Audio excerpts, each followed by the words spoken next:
네, 뉴플리 오늘 제목은 민주당 2개의 돈봉투입니다. 오늘 아침 서초동에 전 현직 민주당 의원들 차례대로 등판했습니다. 먼저 8시 48분 이른바 돈봉투 의혹으로 당을 떠난 이성만 의원. 현역 의원 가운데 처음으로 검찰 조사를 받으러 나왔고 1시간 뒤엔 바로 옆 건물이죠. 이 법원에 노웅래 의원이 뇌물 혐의로 첫 번째 재판에 출석했습니다. 이 서로 다른 별개의 사건, 이 금품을 준 사람과 받은 사람 의심받는 입장도 다르지만요. 이 두 사람의 기자회견은 닮은 꼴이었습니다. 먼저 부당한 돈 주고받은 사실 전혀 없다라고 입을 모았는데요. 네, 저는 돈 준 사실이 없습니다. 네, 전달한 사실이 없어요. 저는 단연코 저에게 뇌물을 줬다는 사업가와 일면식도 없습니다. 단 한 차례 전화 통화도 한 적이 없습니다. 그런데도 검찰은 전가 16범이나 되는 사람의 말만 듣고서 네, 2개의 돈봉투 이 두 사건 모두요. 금품 전달을 암시하는 녹취록의 존재가 결정적인 역할을 했는데요. 두 의원 모두 이 녹취록이 조작됐다라는 입장입니다. 하나는 3월 30일경에 틀었고 하나는 5월 3일경에 틀어진 내용을 한 달이라는 시간이 경과했지 않습니까? 이거를 마치 하나의 연속된 일인 것처럼 묶어서 편집해서 처리한 거는 다분히 의도를 가지고 한 게 아닌가 이렇게 생각이 됩니다. 정치검찰은 부정한 돈 받으면서 돈 세서 받습니까? 이건 악의적인, 고의적인 왜곡입니다. 녹취록 조작, 그거 밝혀내겠습니다. 안 들린 걸 들린다고 하면 그건 조작 아니에요? 네, 방금 들으신 노웅래 의원, 인허가 청탁 등의 명목으로 한 사업가로부터 6천만 원 받은 혐의로 재판에 넘겨졌죠. 한동훈 법무부 장관 지난해 12월 국회에서 노 의원 체포동의안 요청 이유 직접 설명했는데요. 이때 발언 여야 모두에게 재소환됐습니다. 노웅래 의원의 목소리, 돈봉투 부스럭거리는 소리까지도 그대로 녹음되어 있습니다. 어디서 이상한 소리가 자꾸 들리는데 김남국은 돈봉투 받는 소리 같은데 보시라. 이상한 부분에서 김남국 의원한테 돈봉투 전달하는 소리가 어디서 이상한 소리가 자꾸 들리는데 김남국 의원 코인 받는 소리 같은데? 하루가 지나면 60억, 86억, 100억 이상으로 불어나는 김남국 의원의 코인 지갑 소리였습니다. 네, 민주당의 돈봉투 의혹을 묻는 취재진의 질문에 이재명 민주당 대표, 이 동문서답 화법으로 대응해 당 내에서도 비판이 나왔는데요. 이번 기자회견 좀 어떻게 보셨나요? 김연아 의원은 어떻게 돼가고 있어요? 몰라요? 송 전 대표가 추후 불기유치됐는데 여기는 좀 어떻게 보세요? 우리 박순자 의원 순서는 어떻게 돼갑니까? 관심이 없으신가 보군요.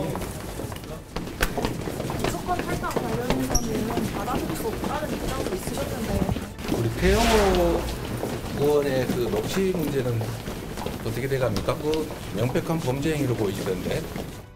그래서 보는 사람 무슨 뜻인지는 대략은 알겠는데 그러나 그러한 대응을 쉽게 공감하기는 좀 어렵다고 봅니다. 왜 저런 얘기를 반응을 굳이 보였을까? 국민 입장에서는 썩 그렇게 잘했다 이건 박수받기는 어려울 거라고 봅니다. 네, 오늘 검찰 수사에 앞서서 자진 탈당한 이성만 의원, 선당 후사의 정신, 억울함을 밝히고 돌아오겠다라는 입장입니다. 이제는 무소속으로 국회에서 앉는 자리도 달라졌는데요. 아직까지 손가락질하고 아직도 그런 힘이 남으셨네요. 참 부끄러운 줄 아세요? 왼쪽으로 옮긴 거 부끄러운 줄 아세요? 총장. 네, 이성만 의원 돌아오겠다라고 했지만 검찰은 혐의 입증에 자신감을 드러내고 있습니다. 구체적으로 10명 안팎의 명단을 특정했다 이런 보도도 나왔는데요. 오늘 이성만 의원에 이어 다음 주에는 윤관석 의원, 이렇게 돈봉투 살포에 관여하거나 받은 것으로 의심되는 의원들 줄 소환한 다음 이 종착지이자 지금 몸통으로 지목된 송영길 전 대표도 부를 예정으로 전해졌습니다. 그래서 그치. 우리 하여튼 이나 이 둘은 또 호남이잖아. 거기 해야지, 오빠. 아이, 오빠, 호남은 해야 돼. 따라 누구 얘기를 하길래 그래서 참 열심히 하네요 그랬더니만 연길이 형이 그러더라고. 그래서 안 그래도 내가 조금 저 처리해줬어. 더 열심히 하라고 그랬어. 연길이 형이 뭐 어디서 이제 구했는지 그런 건 모르겠지만 내용은 모르고 많이 처리를 많이 했더라고. 네, 멀리 파리에서 돌아온 송 전 대표. 앞서 이 검찰이 부르기도 전에 셀프 출두했지만 조사받기에는 실패했었는데요. 전화까지 안 받을 필요 없나? 네, 당사자들은 전면 부인하고 있는 상황입니다. 박성민 전 최고위원님. 초선이지만 이성만 의원도 뭐 베테랑 정치인입니다. 노웅래 의원 4선인데요. 오전에 해명하는 발언들 청년 정치인 입장에서 어떻게 들으셨습니까? 본인의 방어권을 최대한 행사하고 있는 상황으로 보이는데요. 다만 지금과 같은 논란이 불거졌을 때 법정에서는 어떻게 이야기할 수 있을지는 몰라도 국민들 앞에 비춰지실 때는 최대한 겸허한 자세로 임해야 된다라고 생각을 합니다. 실제로 돈봉투 사건과 관련해서 저도 당에 참 아쉬운 것이 진상조사단을 자체적으로 꾸리지 않았습니다. 그리고 나서 탈당이 이루어졌고 사실상 검찰의 수사를 따라가고 있는 상황인데 네. 이 부분에 대해서 그렇다면 국민들이 접한 이 사안과 관련해서는 녹취록밖에 없는 거거든요. 그렇다면 녹취록을 들어본다면 너무나 구체적인 이야기가 오고 가는데 이 시점에서 당사자로 지목되고 있는 의원이 이렇게 본인의 방어권만을 강하게 행사한다고 한다면 국민적인 눈높이에서는 맞지 않겠죠. 법적으로는 좀 더 따져볼 부분이 있다고 하더라도요. 네. 이 돈봉투 수사 이제 시작 단계입니다. 김성수 변호사님, 이 돈을 건넸다라고 의심받는 사람들 조사가 끝나면 이제 받은 사람들을 부른다. 뭐 현역은 명단 10명 특정됐다. 이런 보도도 나왔는데요. 앞으로 검찰 조사 수사 어떻게 진행될 거라고 보십니까? 이 사건 같은 경우에 지금 이제 수사를 한 이유가 사실관계를 특정하기 위한 겁니다. 그리고 이 사실관계를 특정을 하려면 경우에 돈이 나온 출처가 나와야 되는 것이고, 네. 그리고 이게 전달이 되는 게 있는 거지 않습니까? 그리고 전달을 한 사람들에 대해서 지금 그 혐의를 받는 사람들에 대해서 수사를 하고 있는 거기 때문에 받은 사람도 있어야 되는 거예요. 그렇다면은 받은 사람들로 또 의심되는 사람들을 불러서 받은 사실이 있느냐를 수사기관에서 수사를 해야 되는 것이고, 그렇기 때문에 당연히 지금 현재 이 파악되고 있다는 이 당사자들에 대해서는 검찰에서 일단은 뭐 참고인 신분이든 피의자 신분이든 이제 소환을 해서 뭐 받은 사실이 있는지, 그리고 받았다면은 어떠한 상황에서 받았는지 이 신빙성에 대해서도 한번 좀 따져봐야 되는 거거든요. 그래서 그런 부분들에 대한 수사가 이루어지지 않을까 생각이 됩니다. 네, 이 당사자들은 전면 부인하고 있지만 이 검찰은 혐의 입증에 자신하고 있습니다. 이 핵심 증거인 녹음 파일 역시 상당수 이미 확보한 것으로 전해지는데요. 이 앞서 이 녹음 파일에 등장한 윤관석 의원 목소리 직접 듣고 오시죠. 관석이 형이 꼭 돈을 달라고 하면 뭐 한 2천만 원 주고 저녁 먹을 때쯤 전화 올 거예요. 그러면 10개 주세요. 딱. 누구한테? 윤한테? 예. 네. 5명이 빠졌더라고. 오늘 안 나와갖고. 아니 모자라면 오빠 채워야지 무조건. 그래서 하는 김에 다 해야지. 혹시 많이 들어보신 내용일 것 같습니다. 김성수 변호사님, 당초 이 수사 이정근 녹취 파일에서 시작이 된 건데 뭐 분량이 3만 개가 넘는다 이런 이야기도 나왔습니다. 검찰이 알려진 것보다 지금 확보하고 있는 내용이 더 많을 것 같은데 이성만 의원 뭐 이게 짜집기된 내용이다 이렇게 해명을 했어요. 입증이 가능하다고 보십니까?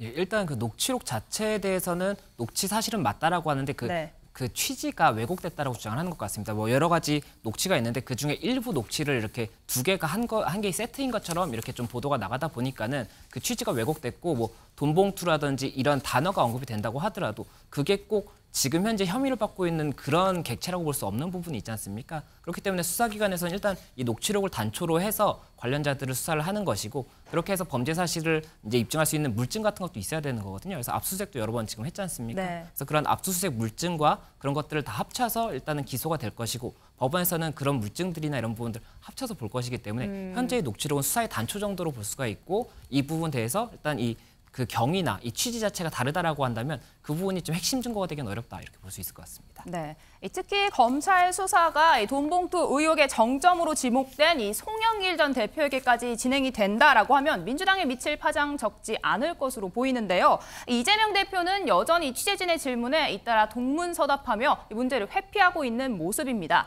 이재명 대표 당대표 출마 선언 당시에는 책임은 회피가 아니라 해결이다. 말이 아닌 행동을 해야 한다. 이런 이야기를 했는데요. 문성호 전 대변인님, 이재명 대표 이렇게 이야기했던 분인데 지금은 계속해서 부인을 하고 회피하고 있는 상황입니다. 유죄 판결이 나오고 나면 오히려 역풍을 맞을 수 있다. 이런 이야기가 나오는데요. 실제로 이제 이재명 대표가 본인 스스로 가지고 있는 사법 리스크에 대해서도 꾸준히 부인으로 일관하지 않았습니까? 근데 지금 드러나고 있는 사실이 수사를 받고 있는 인사들이 송영길 전 대표의 핵심 캠프 관계자였고 경선 당시 실행된 것이기 때문에 저는 송영길 대표까지 수사가 진행이 되고 실체가 밝혀질 것이라고 생각을 합니다. 그런데 이렇게 어떤 드러나고 있는 사실들을 무작정 부인만 하다 보면은 결국에는 스스로 그런 거짓말이 드러났을 때 혹은 본인이 잘못 알고 있던 사실이 드러났을 때 국민들의 감정이 더욱더 이 민주당의 비판적으로 될 수밖에 없다고 생각합니다. 그렇기 때문에 스스로 전수조사 등을 통해서 사실을 확인한 후에 스스로 잘못한 것이 있으면 공당으로서 책임을 지는 모습을 보였다면 조금이나마 이러한 책임을 덜 수 있었을 텐데 어떤 탈당을 했다는 명분만으로 모르쇠를 하고 있는 상황이기 때문에 결국 수사 진행 상황에 따라서 국민 여론은 더더욱 안 좋아질 것이라고 생각합니다. 네, 박성민 전 최고위원님 지금 탈당 이야기 나왔고 아까 진상조사 이야기도 해주셨는데요. 민주당에서 탈당이 만능치 특히다 이런 내용도 나오고 이야기 비판도 나오고 있는데 어떻게 보셨습니까? 당이 지금 상당히 무력하게 대응을 하고 있다라고 볼 수밖에 없어요. 왜냐하면 돈봉투 사건도 그렇고 코인은 그나마 그래도 진상조사단을 꾸렸지만 어쨌든 김남국 의원이 갑자기 탈당을 해버리게 됨으로써 지금 진상조사단은 조사 자체를 하지 못하고 있는 상황입니다. 중단된 거죠. 그리고 마땅한 제명이나 징계 조치도 내리지 못하고 있는 상황에서 이 논란이 터진 지 10일 만에 윤리위에 제소를 했기 때문에 상당히 대응이 늦었다. 계속해서 반박자 늦는 대응을 당이 하고 있다라는 점에서 비판을 피하기가 어려워 보이고요. 저는 당이 좀 더 기민하게 이 사안을 대했으면 하는 바람입니다. 이뿐만 아니라 사실 논란은 언제든지, 문제는 언제든지 터질 수 있지만 중요한 것은 당이 이 문제를 어떻게 대처하느냐, 이 태도를 국민들께서 훨씬 많이 보실 거기 때문에 뭐 제 식구 감싸기라든지 온정주의가 여전히 우리 안에 남아있는 것 아니냐라는 자성을 통해서 좀 기민하게 그리고 엄격하게 대응하는 것이 중요해 보입니다. 네, 문성호 대변인님, 이 여당에서도 사실 논란이 됐던 게 태영호 전 최고위원이 윤리 직전에 사퇴하면서 뭐 징계 수위를 낮췄다 이런 이야기가 나오는데요. 어떻게 보십니까? 실제로 당내에서 최고위원을 사퇴한 것으로 인해서 좀 징계 수위를 낮추는 것이 바르지 않냐 이런 의견이 있었고 실제로 결과가 그렇게 나왔습니다. 왜냐하면 윤리라는 것은 말 그대로 어떤 법적 책임을 묻는 것이 아니라 이런 국민 정서상 뭔가 잘못한 것에 대한 징계를 하는 자리이기 때문에 스스로 어떤 책임을 인정하고 먼저 자리를 내어놓는 모습이 있다면 어느 정도 징계 수위를 낮출 수 있다. 이런 것이 일단 기본적으로 있는 것이고요. 다만 지금 여기에 대해서 논란이 되는 이유는 뭐냐면 이제 작년 이준석 대표가 윤리위와 관련됐던 여러 가지 내용 중에 어떤 확인되지 않은 의혹만으로도 결국 당 대표라는 중요한 사람이 결국 징계로 인해서 자리를 물러나게 됐지 않았습니까? 근데 그 당시에 굉장히 강력하게 대처했었던 윤리위가 이번에는 뭐 어떤 좀 사정을 봐주는 듯한 모습을 보이면서 이전에 있었던 모습과 다르지 않느냐. 그럼 결국에는 이번에 결국 봐준 것이 아니냐 이런 목소리가 나오고 있는 것이기 때문에 저희 당 스스로 좀 반성해야 될 부분이라고 생각합니다.